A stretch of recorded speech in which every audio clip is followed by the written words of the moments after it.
know that you have convinced yourself that I don't need you, that I'm better off without you, that somehow I'll turn out okay. You're wrong, and nothing could be further from the truth. I might turn out okay, and I might not. I'd rather take my chances with you in my life than to risk how I might turn out without you. I want you, and I need you in my life. Don't leave me out here to figure it all out alone. It's not too late. It's never too late. It's never too late to be a father to your son. Hello and welcome to NDC Today. I'm your host, Krista Branton, and guess where we are? We are hanging out down here at the Washington Convention Center here in Washington, D.C. at the 49th Annual Congressional Black Caucus Legislative Conference. More to come. Stay tuned. I have a lot of amazing people that I'm going to interview. All right? Be right back. What are you going to do after high school? I don't know, just hang out, I guess. Hang out? Your future is hazy, trying to figure it out. Asking why I'm here, so you question in doubt. It's your choice, so voice it. Whole world your oyster. Can't be dropping the ball when your future's nothing to toy with. Telescope and stay focused. Make a mark and get noticed. Get your degree, thermostat, help me out, floaters. If you wanna fly jets, you should go to college. Reach high and cash checks, fill your head with knowledge. If you wanna watch pain, don't go to college. But for everything else, you should go to college. You can study engineering. They be building robots, build bridges, commute. You can get your walk on. Be a math major, hop a moon crater, be an astronaut, be up in the sky like a baby. Finances and science, but you still need a degree. Archaeology, astronomy, but not astrology. No. Flotus on the track.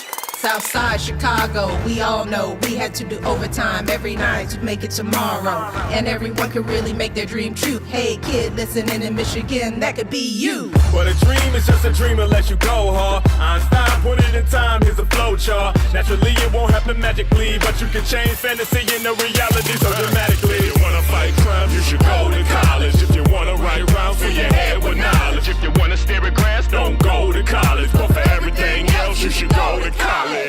Better make room. We coming. We're applying. That paper is not getting thrown in the garbage. You go to college.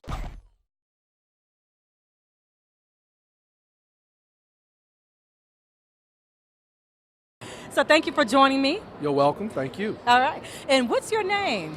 William Ford. I'm a staff writer with the Washington Informer newspaper in D.C. Great. And so far, what do you think about this year's Congressional Black Caucus? Well, I say the biggest thing that has happened and the biggest discussion that has gone on has been talking about cannabis. Mia Morone, she actually summarized it. You usually would not have something about cannabis talked about maybe 2 years ago here. Exactly. There's been, I'd say, about at least 5 discussions talking about cannabis. And obviously here in the district, what makes it unique is you have federal legislation. And one of the main points was talking about getting rid of prohibition in regards to making cannabis legal, which is in the district, but there's still federal regulations that get involved. Absolutely. And that's the concern of so many. Yep, especially in certain states where it's 33 states and the district, it's legal medically, but only 11 in the district, it's legal for adult use. So you have these hodgepodge rules and regulations across the country. And people are asking, where's the federal oversight? So what are your thoughts on that? Do you think that would impact the black community positively or negatively? Well, from the discussions I've heard, they say bring the federal oversight for the simple fact want blacks to be involved in the cannabis industry, where you may have 1% involved in it. 1%? Yes. And it's $1 billion industry. Huge. It's enormous. Yeah. There was one lady from North Carolina, and she talked about how she has a 50-acre farm down in Wendell, North Carolina. And she actually talked about the difference between hemp and marijuana. So there's a difference? Yes. It's basically on the THC, which is the psychoactive component within the cannabis plant. Hemp has about 0.3%. You can't get high off it. Marijuana can go up to about 20%, but you can get high. Wow. Okay. And so now, because a lot of our celebrities are getting involved, Whoopi Goldberg, I think she's going to start a company, if she hasn't already. Snoop. as well out in California, right? So what do you think the future is for us? Well, the one thing that was talked about at this one session that Charlamagne the God was hosting was capital. African Americans have to get capital. That was, I may have heard about 7 times in two discussions. 7 times capital. Okay. And it can be from family, nonprofits, but you need capital. Right. Okay. All right. And so this is just the start of the Black Caucus Legislative Conference. We have a couple more days to go. What are your expectations? Well, usually you have a few more sessions that are tomorrow. Some of your main ones were today and yesterday, and some on Wednesday. And there was also discussion about domestic violence, where I just came from, which can be talked about any place across the country. And Councilman Mel Franklin in Prince George's County mentioned something. Shame men who don't help. And you can have that in the district. If a man you know is beating a woman, Mel Frank's advice, he can't be one of your boys. Right. Very simple. Interesting. Wow. Okay, so we look forward to seeing or reading more of your coverage that will be located or featured in the Washington Informer. Yep, correct? and you can find it at www.washingtoninformer.com, and my Twitter handle is @JabariWill. Yes. One more question, Jabari. So what about in terms of your perspective about Black reporters covering events like this and getting the word out about the different topics that are going on within our communities? What is, I guess, our responsibility in this? Well, it's simply to tell the truth. I mean, it doesn't get any clearer and concise than that. Okay. Tell the truth. And we need not more Black reporters who understand the stories that Black people go through. It's right. part of the truth. Yes. It's simple. Okay. Well, thank you so much. Thank you. All right. All right, everybody. We'll be right back. So what's the issue? Did I say there was an issue? Because you keep looking at me. That's and I have 2 eyes and I can look where I want. No, you can't. Yes, I can. Hold up. Would this happen with Black knowledge? Let's take a look. Martin Luther King Jr. once said, "I look to a day when people will not be judged by the color of their skin, but by the content of their character." Why are so many of us quick to use skin color as a tool of shame and division? We are all different colors under the same human family. You never know what could be learned from the next person if you base your actions on prejudice. Learn what's true. Find Black knowledge. Hey girl, Hey. you're in my journalism class, right? Yeah. You got an A on the last test? How did you do it? Because I am struggling.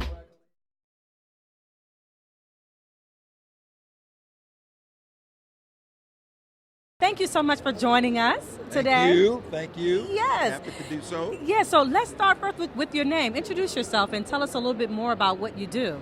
I'm Edgar Brookins, and I give full release to use this video in any capacity. That's a plus, okay? But you hear that, guys? In any capacity. But I'm the general manager of the Washington office of the Afro-American newspaper. Wow. And we're here doing our annual coverage as a media partner with the CBCF to spread the good news and to tell the good news of what our people are doing. Wonderful. So let's talk about the good news and why it's so important that we share it from our perspective. We need to know that we're doing great things You're in welcome. our communities, that there is a presence of the Black community doing things that's positive, in particular affecting our young people. Absolutely. That's our future. Yes. And we got to be able to do the mentoring, the sharing, spending time with them. Let me say that last week I went over to the Theart, and they have a school It's a there, beautiful facility, by the way. Washington Girl School for the Girls. Yes. I was utterly surprised and amazed at the discipline, the courtesy. I left there on a high. Okay. Because those young ladies were very impressive. So our purpose is to cover the good news story. Sometimes we got to carry the other stuff too. Absolutely. Because there's news affecting our community. But for 127 years, wow, the Afro has been doing what it does. Amen. Our mission stays the same. It stays the same. You guys are still going strong. Going strong. And we want to encourage people to visit you online as well for the digital stories. Digital stories that are there. Yes. Afro.com.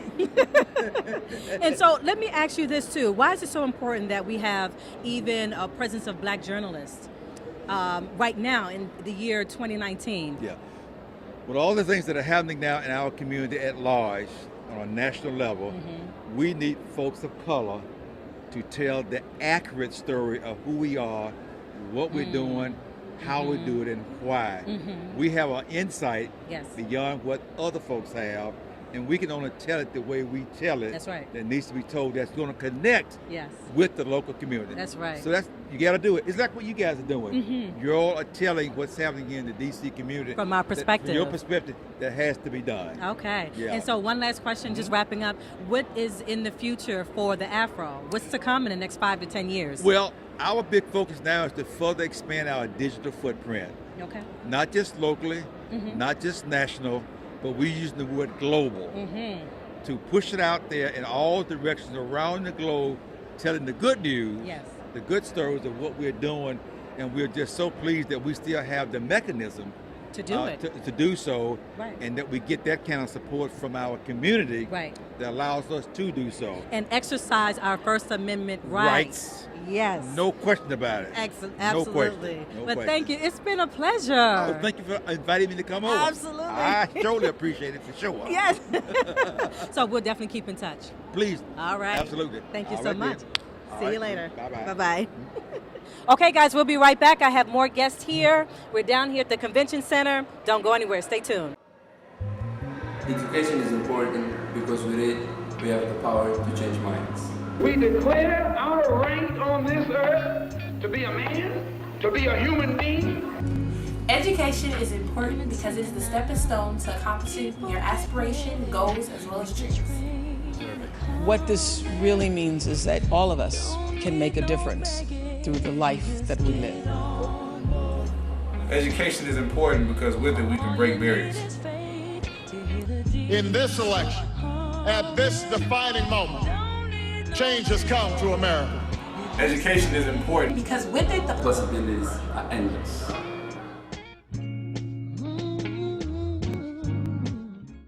So, hey, Terrence. How are you? Welcome back to NDC Today. Absolutely. Thank you for having me. Yeah, so let's remind the audience about your accomplishments and what we discussed last time. Absolutely. So we here at the HBCU Museum, we chronicle the legendary stories and legacies of yesterday, today, and tomorrow. We want to make sure in our transitional steps and transaction today for the betterment and greatness of tomorrow that we chronicle HBCUs in a heightened light with awareness and greatness. Awesome. Yeah.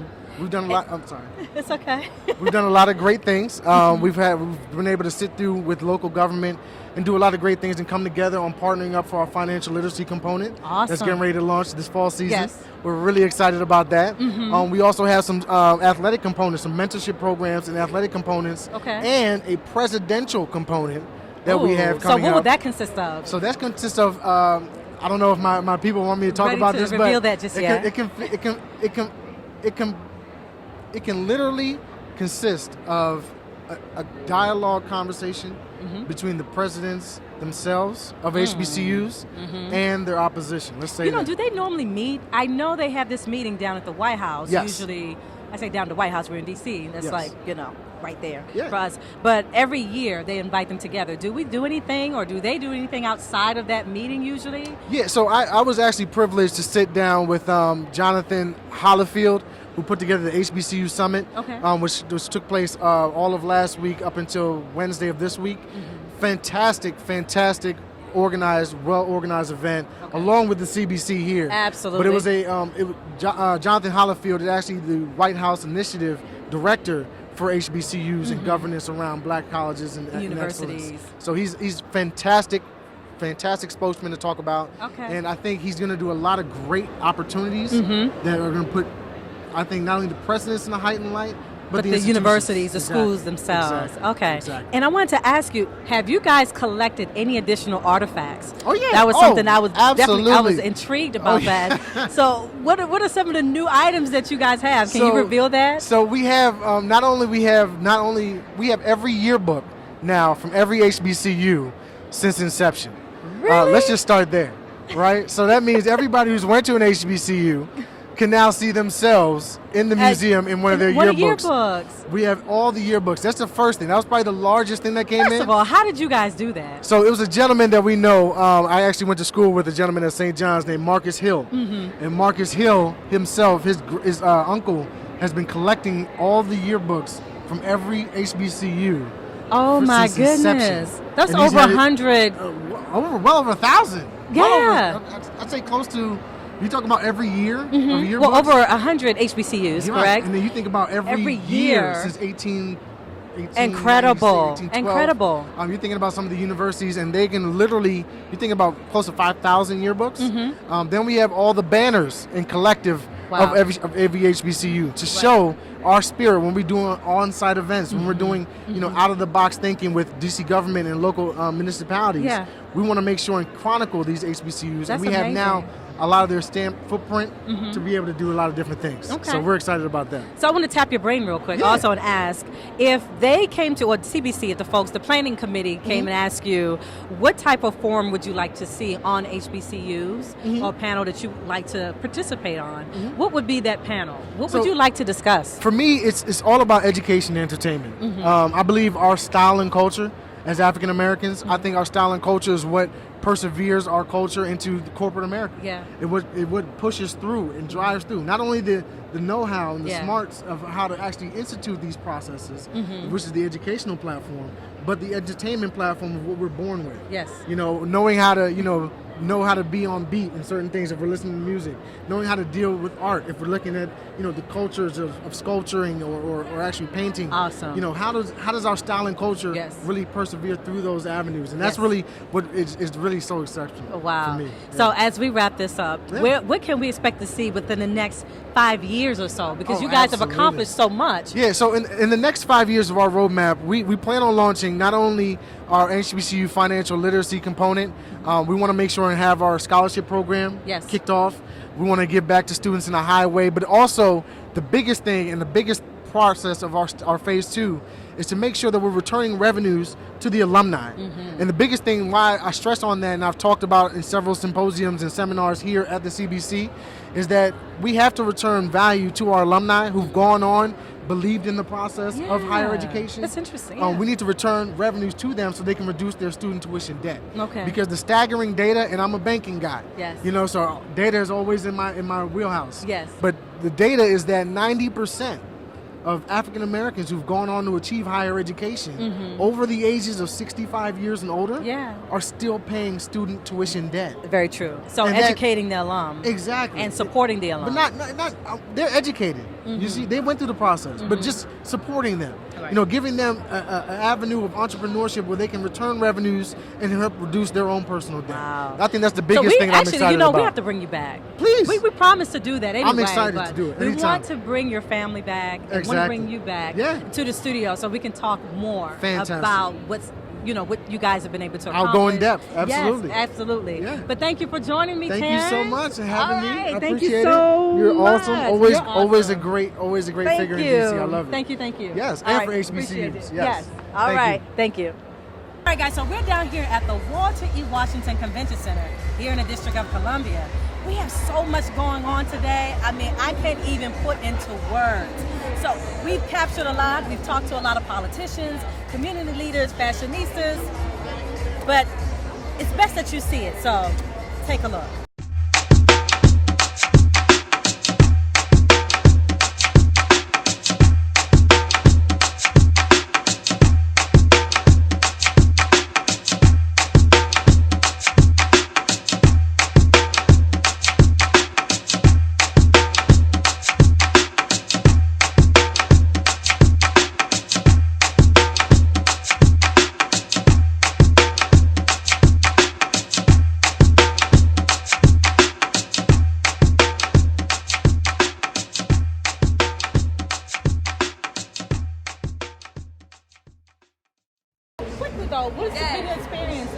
like as a vendor down here at CBC? Oh, well, this is my first time, and I truly enjoyed it. I enjoyed all the people, especially from worldwide, meeting new people, connecting with new people. The energy, the network, right? The energy is like totally amazing. So I really enjoyed myself, and I would love to come do this again. Really? Yeah. Right. Shouts out to you for being an entrepreneur. How long have you been selling? Well, actually, this is not my business. Okay. But I am an entrepreneur, but I am not here representing my business, unfortunately. Okay. But you're helping out. Yes, I am. I'm helping her. Her name is Kanani. Okay. And that is the name of her business, and she is located in Union Station. Oh, wow. Yes. So show us again. So this outfit, the pants actually comes with it, or you No, I put it together. I'm a creative director. I'm a wardrobe stylist. So I just put something together because yesterday I just had on like my regular attire. thing. And, then today she was like, so I came in, I did that, and okay. this is it. So let me ask you this: how important is fashion during CBC? Very important. I mean, as each aisle that I'm walking down, when I say these kings are queens coming through, they are coming through. Really? They are not playing. Yes, and I feel like your presentation is everything. And that's the first thing you get. Like before I knew that you were maybe doing this, I just saw a beautiful woman, and it just goes. You should be in front of a camera. Oh, wow. It works. Yes. So for those who couldn't make it this year, they better come next year. What's some advice that you would have for next year in terms of fashion? What are the top 5 things? Let's give the viewers 5. Be loud. Be fabulous. Okay. Be anything. Headpieces. Be original, authentic, and just come as you are. Have a good time. Have a wonderful time. Everybody here has something to represent, something to give, and something to bring. That's so right. it's really, really dope. It's really dope. Awesome. So your name one more time. I'm Tiara Shanova. Yes. Amazing style down here at CBC. So thank you so much. Thank you so much. It was so fun too. Like the vibe, the positivity. It's amazing, the energy. It's amazing. No place like it. It's no place like it. Thank you, Queen. Enjoy the rest of your evening. You too. Okay. All right. No problem. All right. See, told you. We're not making this up. Impromptu.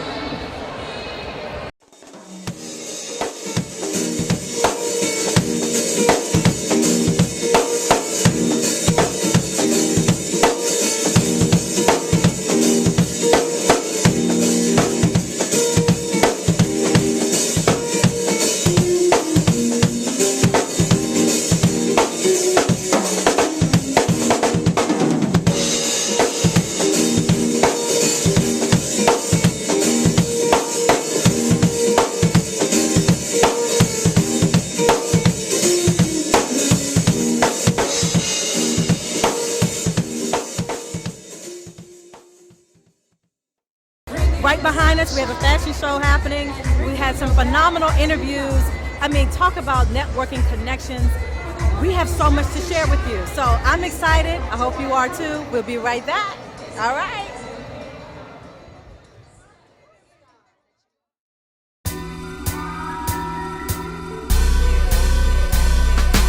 I went to Spelman College. I went to Howard University. I went to Coppin State University. I went to Xavier University. Went to Howard University in Washington, D.C.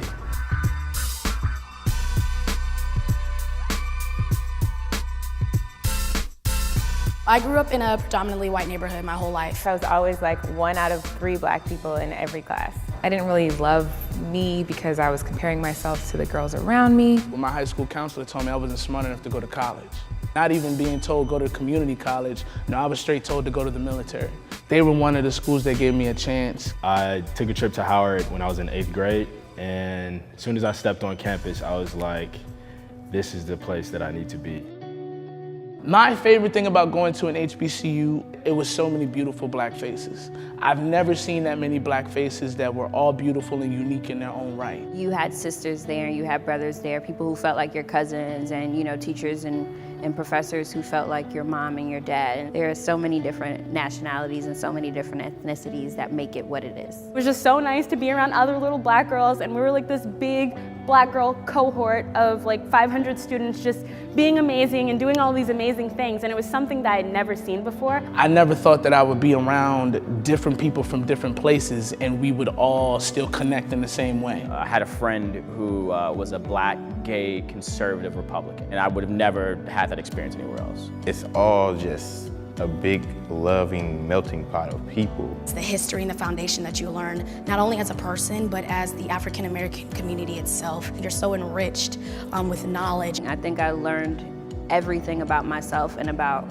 my history and my past from going to an HBCU, and I don't think I could have gotten that at a PWI. I think that if you can succeed in that environment, then you can succeed in any environment. I love my HBCU because we hold each other down. We are a big family. I love my HBCU strictly because of the community. I love my HBCU because of the sisterhood. There's no other place where I can go and look around and see all of these beautiful, wonderful black women doing all of these amazing things. I love my HBCU because it is the Mecca. I love the culture, I love the history, I love the people. I learned to love me.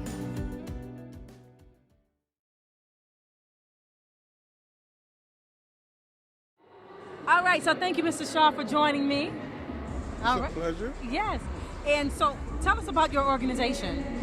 Well, the Citizens Commission on Human Rights is a civil rights organization that exposes psychiatric abuses. When we say psychiatric abuses, we're talking about the electroshocking of children from 0 to 5 years of age. We're talking about the electroshocking of pregnant women, causing miscarriages. We're talking about the mass drugging of children in the foster care Department of Children and Family Services. So the Citizens Commission on Human Rights has joined forces with many branches of the NAACP, which I'm the executive director of the Inglewood South Bay branch, so in California. Right. So we've teamed up and we're actually addressing these issues, and we're asking for the banning of electroshock, period. And so with all of the work that you're doing and have been, doing over the years, what have been some of those accomplishments and wins that you would consider that I think that are noteworthy? Well, the biggest win was when I was the president of the Compton NAACP. I teamed up with the Citizens Commission on Human Rights, and we were able to pass legislation that made it to where they could not force parents to put their kids on drugs as a condition for being in school. And that was actually signed into law by George Bush, the younger one. Yes. And so that's a federal law that went across the whole world, nation. So, that right there was the biggest thing. Plus, there's been over 200 and some different reforms that the Citizens Commission on Human Rights have had happen because of the advocacy for the community and stuff like that. And the one thing that I got out of this, really important, is I noticed that there's a targeting of the black children with these psychiatric drugs and saying that they're, unable to read, and that's a mental disorder. Just teach them to read. Okay. And after meeting all of these folks here, amazing individuals from around the world, what are the top 3 things that you want us to take home with us and how we could either support or spread more information or knowledge about what you guys are doing?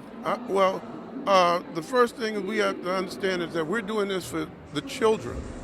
And this force is coming to our communities and it's making zombies of our people. Okay. So we have to get that understood. We have to understand that behind psychiatry has been a history of racism. And from Dr. Benjamin Rush, who said that we suffered from a disease that made our skins dark, to Samuel Cartwright, who had the word drapetomania, which said a runaway slave was mentally ill.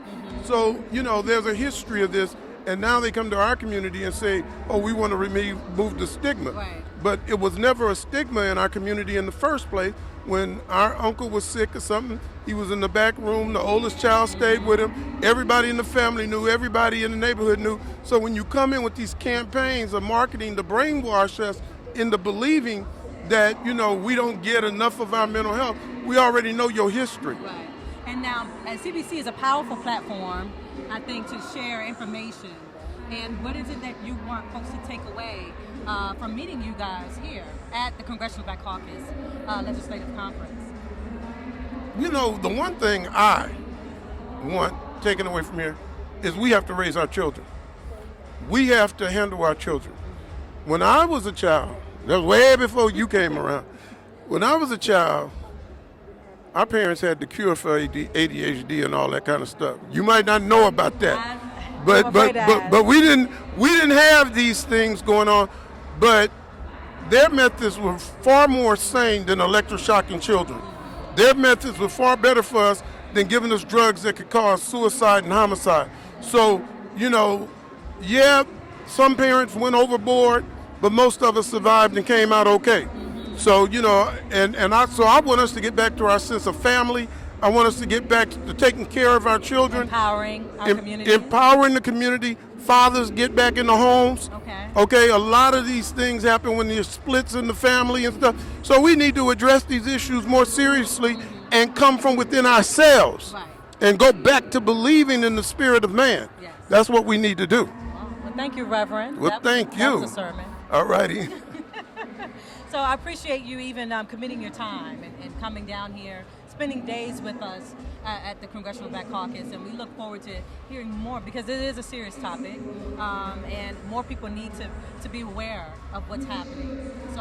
And when I come down to, in case there are people who want to challenge this theory, then I can take all of them on. So I'm not scared. Dr. So-and-so coming here. I've debated people from Morehouse University to UC Irvine, Harvard professors, and I got the same record as Mayweather. That's right. So I'm not worried about that at all. That's right. Well, thank you so much. Well, thank you so much for this conversation, thank dialogue, and keep up the great work. Sir. I appreciate you. All right.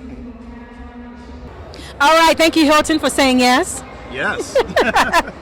So, all right, let's jump in. What's happening with your business right now, and when did it start?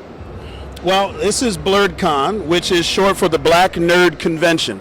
A blurred is, like I said, a black nerd. We've never had a real convention to ourselves that was full service, active. Right. Video games, anime, cosplay, board games, music, and everything. Yes. So this is our convention. It's at the Hyatt Crystal City. It's on its year 4. It's been really, really successful. We're really proud of it. And you have a huge following, I'm sure. Well, we're getting up there.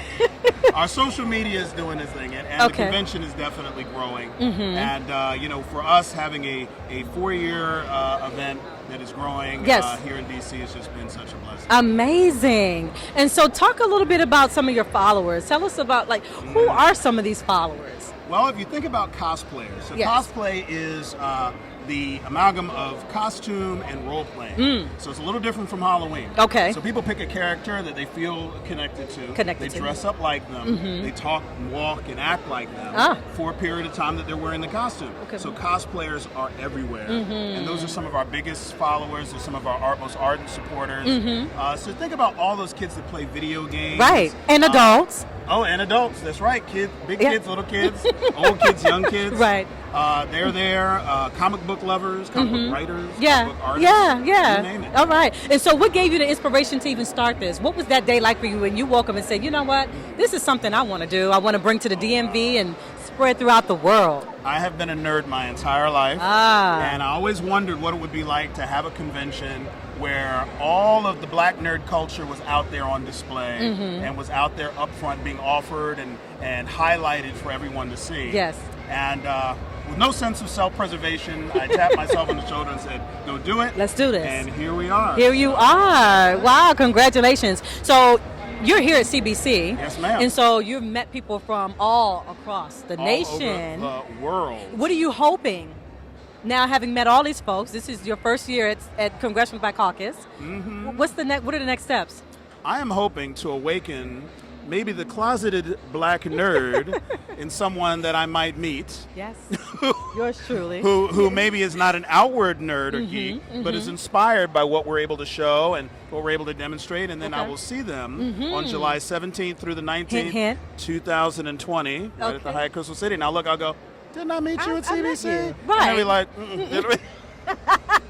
But it's all love, and that's what I want. I want to wake up, the nerd community within the black community and bring them out. Awesome. That is awesome. Well, thank you so much for granting this interview. Anytime. And so I'm going to start thinking now, about what character I will transform. What do you see from me? Like, based on, I guess, conversation, what do you think I There's should... some amazing characters out there now. Yeah. There's Domino from Deadpool. Okay. Obviously Storm. You would kill as Storm. You feel Storm energy I feel from like me? a Storm, a little electricity doing it. You could definitely make that happen. Vibrant.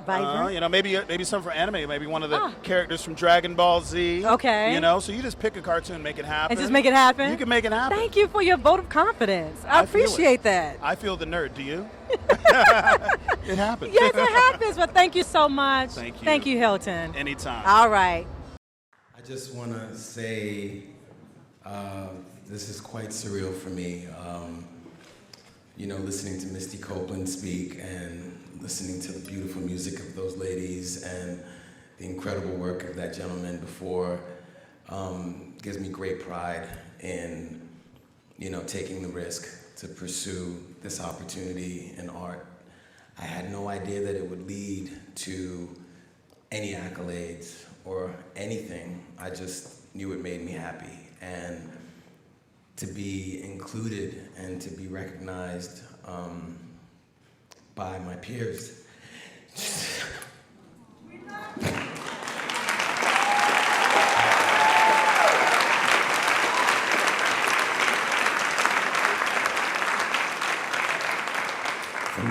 Most of my life,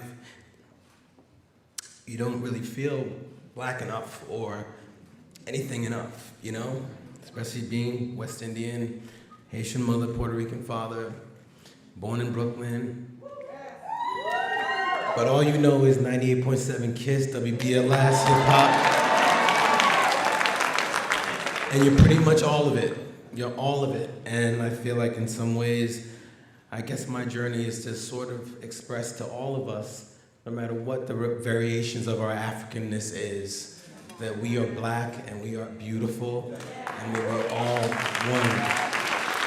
So, in the light of God, thank you so much for this award. I truly appreciate it. God bless.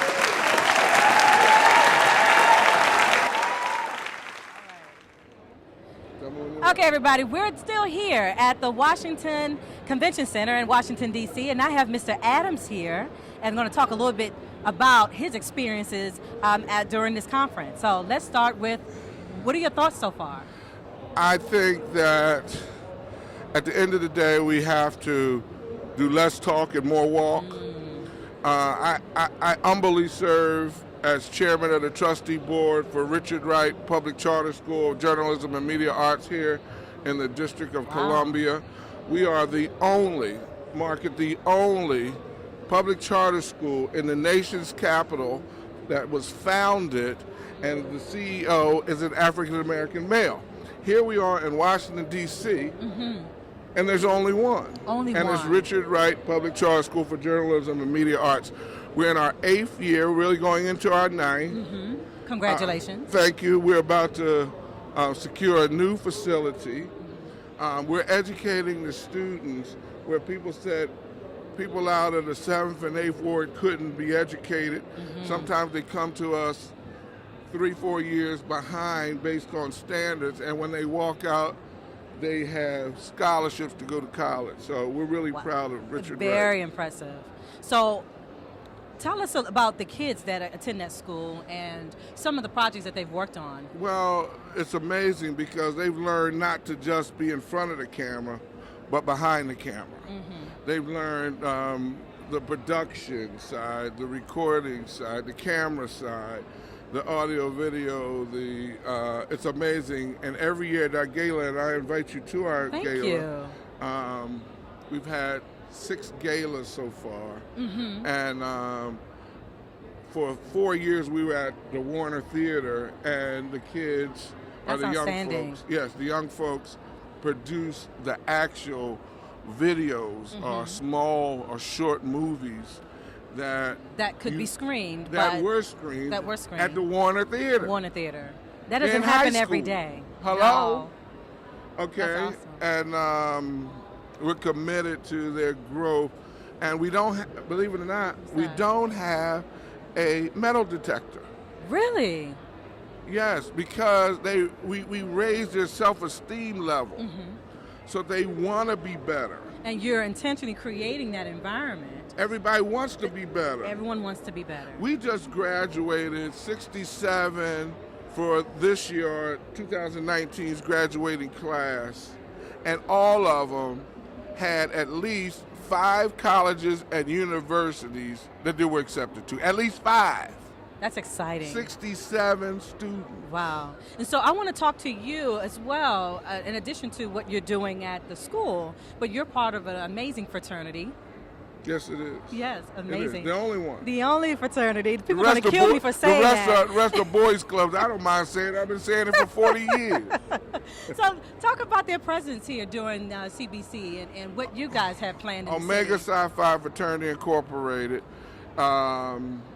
It's always on the forefront of the fatherhood initiative, which really our students come to every year, and we march in about 40 or 50 young men to their meeting, which they had again this morning. Yes. In there, and they're sitting there behaving, they're not hitting each other. Everybody's got uniforms on. We have got them in there. Dr. Marco Clark has done an amazing job. Okay. Also a member of Omega Psi Phi Fraternity Incorporated. And you guys, I'm sure, participated on countless panels. Yes. The start of the CBC and for the remainder of the week. Yes. And so let's talk about your presence, not only here, but taking this information back to the communities where you guys will return. Yes. The importance of that. Let's talk about that. Yes, it's, as I said, I'd rather see a sermon than hear one. I say, because if our people could, if money was talk, we'd be filthy rich. But I really am concerned with results. We don't want to confuse effort with effectiveness. We want to be effective. You are saying a lot. You're just dropping gems. Well, You're just dropping gems. I am but a that life is very coach, important. But that's another story. Okay, that's another story. But It's crucial that we do more than just want to get better. We got to do better. We have to do better. So we can be better. That's right.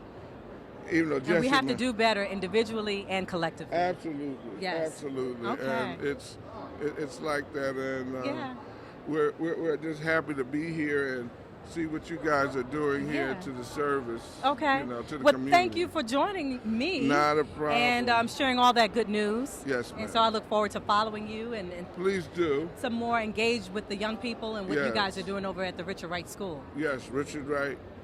Okay. Public Charter School for Journalism and Media Arts. That's right. The only one with our only African American male founder and CEO of a public charter school. Okay. In the nation's capital. And if you can do me a favor and introduce me to him, because I would love to invite him on, and so we can talk to him and feature him on NDC Today. We'd like to have you guys come to our gala and set up. Okay. And then be a part of that. That would be great. Thank you so much. It was nice meeting you. God bless you real good. Thank you so real much. Good. All right, guys. Thank you. Stay tuned.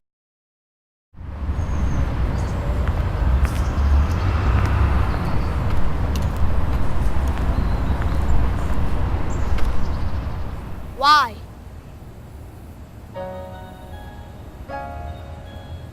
Why? Why are you following me?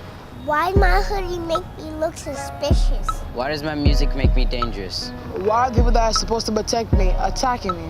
Why are you afraid of me? Why do you think I'm dangerous? Why do I afraid of people who are supposed to protect me? Why can't I make a peace sign without you labeling a gang sign? Why does standing your ground only work when I'm on the ground? Why do you show this photo over this one? Why do you only stop and frisk me? Why do you have low expectations for me? Why can't I run down the street without causing alarms? Why do you think I'm a thug? Why do you assume I'm armed? Why can I breathe? Why is my mom scared every time I leave the house? Why are you targeting me? Why am I a target? Why? Why? I know why. And it has to stop. It must stop. Because I have dreams. Because I can change the world. Because I will make a difference. Because I have a family. Because I am strong. Because I'm talented. I have a voice. I can find a cure. I have goals. I can lead the country. I am determined. I have a future. Because I'm a scholar. I am powerful. I'm someone's friend. I'm someone's brother. I'm someone's son. Someone loves me. And because my life matters too. My life matters. My life matters. My life matters. My life matters. My life matters. All lives matter. And so did theirs.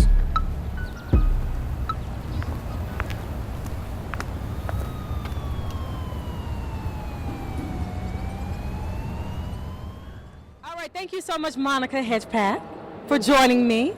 Thank you for having me. Yes. And so you're with Blacks in Government, also known as BIG. Talk to me about the importance of BIG and the involvement of many of our residents or our government workers here in the district in BIG. Okay. Well, one thing that I wanted people to know that Blacks in Government started in 1975. And we've been around 41 years. Yes. And the reason why we've been around so long is because we're viable to our federal government employees and to our community. We give back to the community, and we also provide a sense of togetherness. Exactly. That's one of the things that I think that we've gotten away from, having a sense of unity. In the federal government, even back in 1975, there was, it was tension in those times, and so we needed an advocacy, a group of people that cared about us and helped us get to the next level. And to serve as mentors. Exactly. Right. So that's why we've been around so long. We're viable to the community, to the families, because we want our men and women to keep jobs. And so the federal government provides those leadership skills and that personal development that makes our families strong. That's awesome. A strong community. Yeah.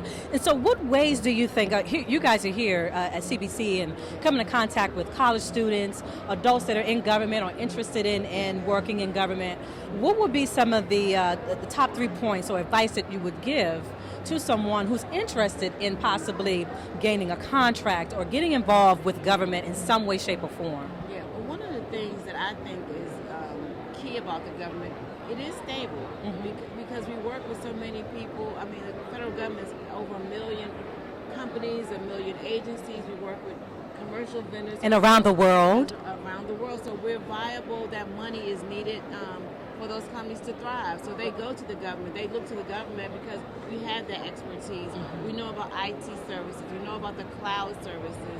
And we're providing even security now. Security is a big thing. It is huge. So go into the field of what's really needed out there, and it can make a really big difference. I have been excited about the kids coming to my booth. Really? It's been so many young children graduating college, just going in. Just excited. They've been excited. And I'm like, what can I do? I'm trying to get involved because I've already graduated 4 college students. They've already graduated. Congratulations. I'm finally getting to the place I might see $1, Some returns. Right. But the children has been dynamic. The CBC has definitely poured into the young adults here. They've made room for them. Yes. And they're excited. They're coming bringing me resumes, asking me how can I get them a job. I'm like, well, that's not really what I do, but I do whatever I can. But the ambition, right? It's there. Yeah, absolutely. And my final question I want to ask, in terms of resources, what are some of those resources that you think that are probably untapped, that we are not aware of in our communities? Many of the folks here that are attending CBC are from not just local individuals, but through the nation, around the world.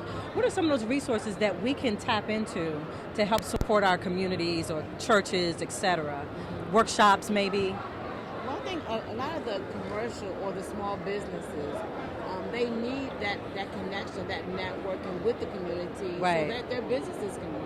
I think if we go to some of these small businesses, some of these young entrepreneurships, and talk about the marketing. We can provide marketing. It's a give and take relationship. Oh, that's amazing. So you all provide marketing to nonprofits and small businesses. Yes, even opportunity to showcase their platform where they may get their jump start. Come to Blacks in Government. We'll give you a critique. We'll give you opportunity to come before many people that can give you, and some positive feedback, some constructive criticism. Yes, ma'am. Right. So we're excited about BIG. I love BIG. I've been with BIG over 15 years. Wow. I'm the national membership chair for the entire organization. Okay. And also the president of my chapter here at GSA. Yes. Benjamin Banneker chapter. Yes. So we're excited about BIG, and hopefully maybe you can join BIG. Yeah, hopefully. Fingers are crossed.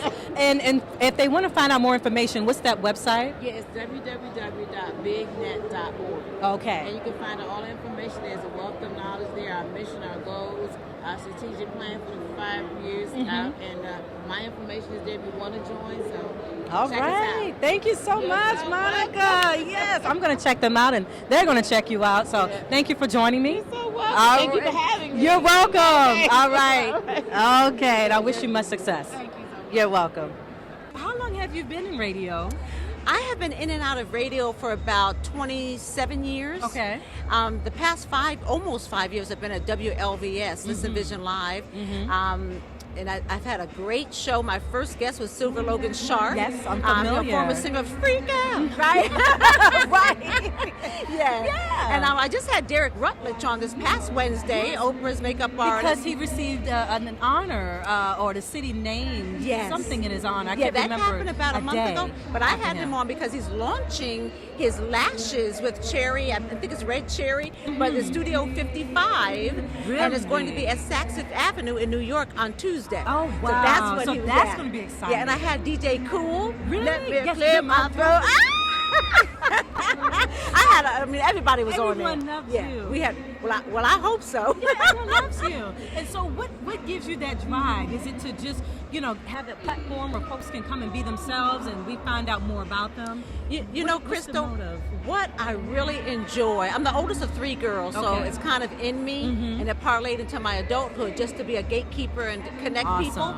But not everybody loves me, but I love everybody. Let's put it that way. And so I just love having the platform to just give people an opportunity to shine. Okay, that's the bottom line. That's why I hang in there. And you're so genuine about it. Thank right? you. Thank and you. so here at CBC, we're meeting so many people. Yes, I love CBC. Just taking one step away, you're running into someone, literally and figuratively. Yes. I just ran into Peggy Morris from Sister for Sisters Network at the fashion show. Wow. And of course, God's You and Afro. Everybody's here. Everybody's here. Yeah. And tonight, people changing their clothes and going out this evening. And so, as a radio host and all the things that you're doing, in 2019, why is it so important that we use our platforms to empower? That is such a good question. Yeah. There's a lot going on Pennsylvania Avenue, and if people aren't aware of it, and if they're sleeping, they need to be woke, because we need to shine our platforms even more heavily now, not just for us now, I agree. for our children. Okay. Because they are going to have to deal with all this, foolishness later on. So I would say it's very important to shine because we all have talent. And so many times people are just kind of, shy away or bottle up. And we're going Why to do you think we do that? With all of the tools that we have at our disposal, why do we cower or shy away from our success? Or I really think, when you have people, a tribe, which I have a small tribe, thank you, Jesus, glory to God. When you have a tribe, that's nice. When you don't have a tribe or someone cheering for you, you tend to bottle up. You don't have the confidence. And up until about my latter 20s, I was really, when I walked in a room, I didn't realize it then, but women didn't celebrate me. They didn't like my shine or my green eyes or whatever else was going on. And so I learned very quickly, and Dr. Dorothy Heights is the one that told me at a leadership forum downtown, she said, always let them know you're in the room. But my father was like that too. Really? We take our parents for granted. What ways and quick strategies, how can you do that? Yeah. What I would suggest to people is, first of all, talk to yourself in the mirror, give yourself affirmation. I'm beautiful. Yes. God made you. You don't have to look like the housewives or look like this. You don't have to look like anyone but you. Right. Fall in love with yourself. Look in the mirror. Get used to yourself. Look at what God has made. Actually stare at yourself. Like you're beautiful. You look like a black China doll, girl. Yeah.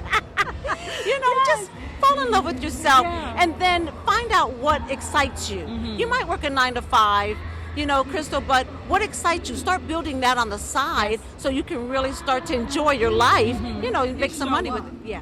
In an authentic way. Yeah. And so, and two, I want to ask you, what are the plans for your show? What do you have brewing? 2020 is almost here, so what can we, anticipate from you? Well, I'm very transparent, so I'll let you know. I almost had to give up the show for a little bit, but I hung in there. Awesome. And Jeremy Beaver, who is the owner of WLBS, helped me. Okay. Because I had some family matters, which I'm still in the restoration season right now. Okay. But I said, you can't stop and play dead because you're not dead. You're not 6 feet under. Yes. So I just every day wake up and keep it moving. Literally right now. I'm not talking about testimony. I'm going through the test now, but you never even know it, right? No. Come on. Woo-hoo. Just walking by and seeing you, I would have never known that. You greeted me with a beautiful smile, warm, just energy, embraced me. I would have and never. Likewise. Thank well, you know our boy right here. You know when I saw him. Tony's my. We Tony's have amazing. a long story. He's blushing. Yeah. Yeah. So next year, 2020. You're gonna press the metal? Well, the Jeremy the Beaver is trying to press the metal for me, right? So, because I have a lot of things I'm doing with my son and my family. So we're, maybe syndication. I'm not sure. Maybe something of a trajectory is in the works. Awesome. And I just want to thank everyone around me for that, especially my mom, my sister Lisa, just the people. They really, that's my tribe, y'all. The wind beneath your wings. The wind. So, and let me ask you this before we go. CBC has meant what to you this year so far?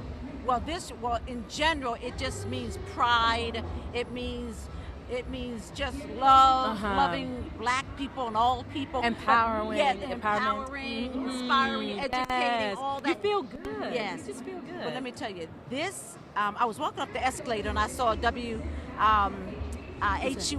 Mark, and Allison. Let me tell you, this, what it means to me is people coming out, no matter what level you are in life, and really connecting and helping people to get to the next level. That's right. That's all it is. Okay. And I just give it CBC 2019. Come on now. And there's so much more to come. Yeah. And this was amazing talking to you. Likewise. We're going to remain connected. Yes. Okay? Yes. Bam. Boom. Dr. Renee Allen here with Crystal with DCTV. And we are with Mocha Ochoa, right? Did I say it right? And we want to know how this started and why tonight. Well, this started brainchild a long time ago, but because we thought that, authors are cool. And there's not a lot of opportunities. You get to just sit down, be intimate with an author, let them be intimate with you, get connection, all of that. So it's important. And in a little lounge setting, why not? Awesome. All right, so I take it from here. So I like to find out the behind the scenes, more the intimate discussions. And with your book coming out, what was your thoughts and even just coming up with the name? And you know what? Going inside the stories, going inside the songs and telling the story.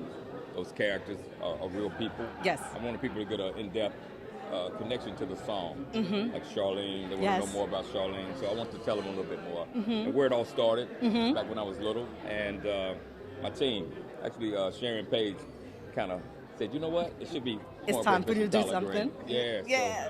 So it made sense, and the timing was right. Okay, and so with the book, where do you want people to take this?